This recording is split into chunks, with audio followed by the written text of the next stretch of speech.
Hi, my name is Yusuf El-Zahiri, and I'm presenting with my colleague Daniel Wilson on behalf of Group One. Today, we're discussing how real options can be incredibly useful for improving decision-making around questions of capital allocation across projects.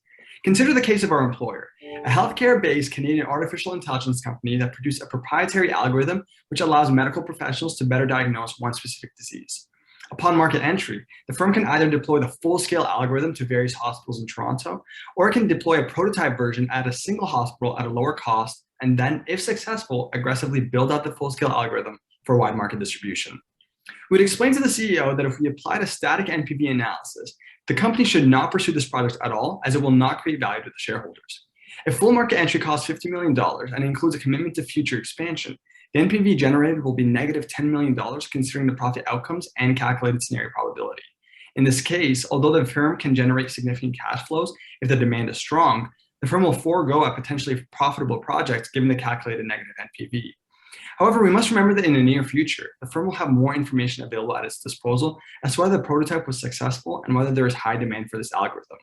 Therefore, if it can employ the prototype at one hospital for a cost of $25 million and delay its decision to expand this project until it has more information as to market demand, it will only invest more cash if there is high demand for the algorithm and there is a significantly greater degree of certainty that it will generate the high profit levels.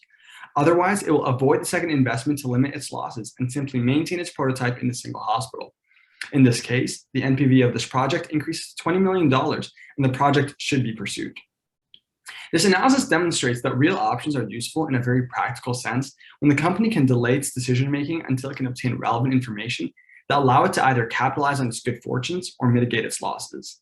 If the company can simply follow the standard NPV analysis, it would not optimize its capital allocation across projects because it would have foregone what is a potentially profitable project that will increase shareholder value.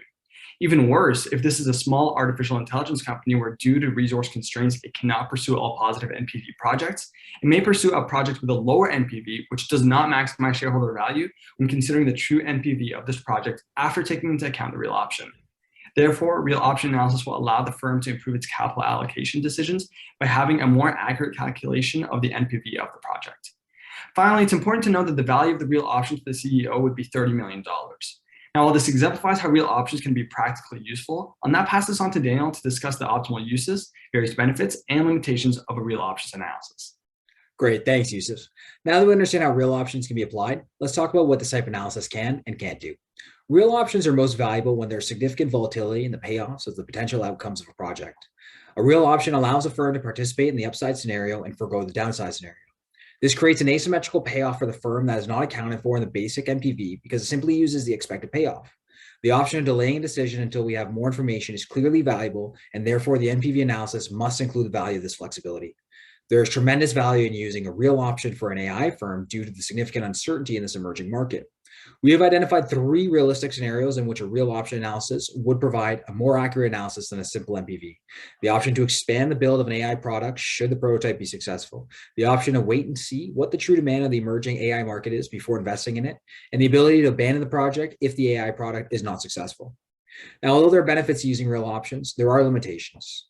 Firstly, it can be difficult to understand a real option analysis due to the complexity and relatively small popularity of this type of analysis in contrast to a simple NPV. Furthermore, real options must quantify the future scenarios past the decision-making point prior to having the information that will be required to make the decisions at that future time. Lastly, by design, real options tend to skew towards passive decisions that wait until more information is known. This can be dangerous when we're in a market with active competitors who might be aggressive in expansion while we're being passive. This is especially concerning in the emerging AI industry where first mover advantages are significant. Incorporating analysis of our competitors makes real options even more complex as we're forced to consider game theory when making decisions, thus leading to more scenarios to have to forecast. Now, although there are many things that real options can do, there are some things that it can't. A real option analysis does not replace an NPV analysis. It is simply there to supplement it. Thus, although it is a useful tool, it does not mean less work in analyzing a project.